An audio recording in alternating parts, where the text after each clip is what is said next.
Hi boys, welcome to this Daddy Cast, Ancient World Echoes Week 19, a Hebrew fairy tale, The Beggar King.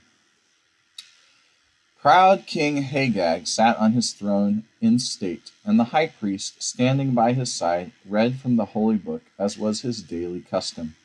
He read these words, "For riches are not forever, and doth the crown endure to every generation?" "Cease!" cried the king. "Who wrote those words?" "They are the words of the holy book," answered the high priest. "Give me the book," commanded the king. With trembling hands the high priest placed it before his majesty. King Hagag gazed earnestly at the words that had been read, and he frowned.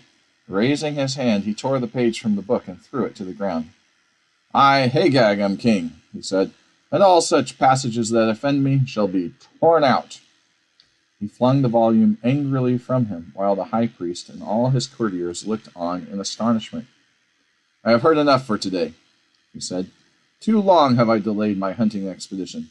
Let the horses be got ready." He descended from the throne, stalked haughtily past the trembling figure of the high priest, and went forth to the hunt. Soon he was riding furiously across an open plain toward a forest where a wild stag had been seen. A trumpet sounded the signal that the deer had been driven from its hiding place, and the king urged his horse forward to be the first in the chase.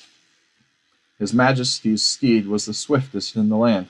Quickly it carried him out of sight of his nobles and attendants, but the deer was surprisingly fleet, and the king could not catch up with it. Coming to the river, the animal plunged in and swam across. Scrambling up the opposite bank, its antlers caught in the branch of a tree, and the king, arriving at the river, gave a cry of joy. "Now I have thee," he said. Springing from his horse and divesting himself of his clothing, he swam across with naught but a sword. As he reached the opposite bank, however, the deer freed itself from the tree and plunged into a thicket. The king, with his sword in his hand, followed quickly, but no deer could he see. Instead, he found, lying on the ground beyond the thicket, a beautiful youth, clad in deerskin. He was panting as if after a long run. The king stood still in surprise, and the youth sprang to his feet. "I am the deer," he said. "I am a genie, and I have lured thee to this spot, proud king, to teach thee a lesson for thy words this morning." Before King Hagag could recover from his surprise, the youth ran back to the river and swam across. Quickly he dressed himself in the king's clothes and mounted the horse just as the other hunters came up. They thought the genie was King Hagag, and they halted before him. "Let us return," said the genie. "The deer has crossed the river and has escaped." King Hagag, from the thicket on the opposite side, watched them ride away, and then flung himself on the ground, wept bitterly. There he lay until a woodcutter found him. "What are you doing here?" asked the man. "I am King Hagag," returned the monarch. "Thou art a fool," said the woodcutter. "Thou art a lazy good-for-naught to talk so. Come, carry my bundle of sticks, and I will give thee food and an old garment."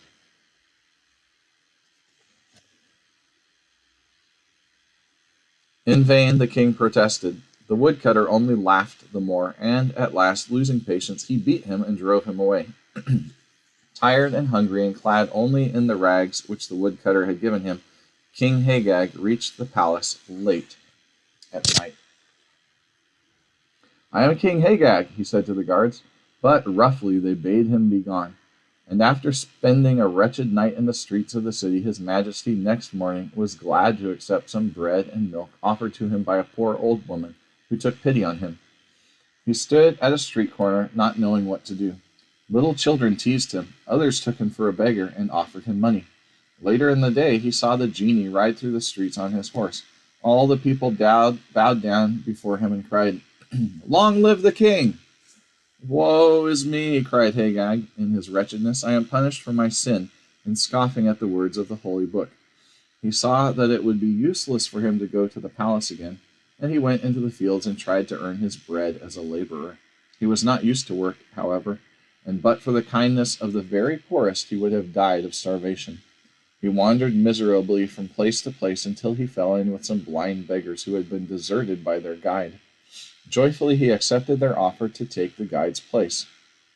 Months rolled by, and one morning the royal heralds went forth and announced that good King Hagag would give a feast a week from that day to all the beggars in the land. From far and near came beggars in hundreds to partake of the king's bounty, and Hagag stood among them, with his blind companions in the courtyard of the palace, waiting for his majesty to appear. He knew the place well, and he hung his head and wept. His majesty will speak to each one of you who are his guests today, cried a herald, and one by one they passed into the palace and stood before the throne. When it came Hagag's turn, he trembled so much that he had to be supported by the guards. The genie on the throne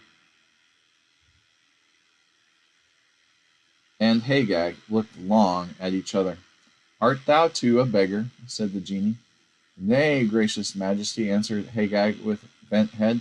I have sinned grievously and have been punished. I am but the servant of a troop of blind beggars, to whom I act as guide. The genie signed to his courtiers that he desired to be left alone with Hagag. Then he said, Hagag, I know thee. I see that thou hast repented. It is well. Now canst thou resume thy rightful place.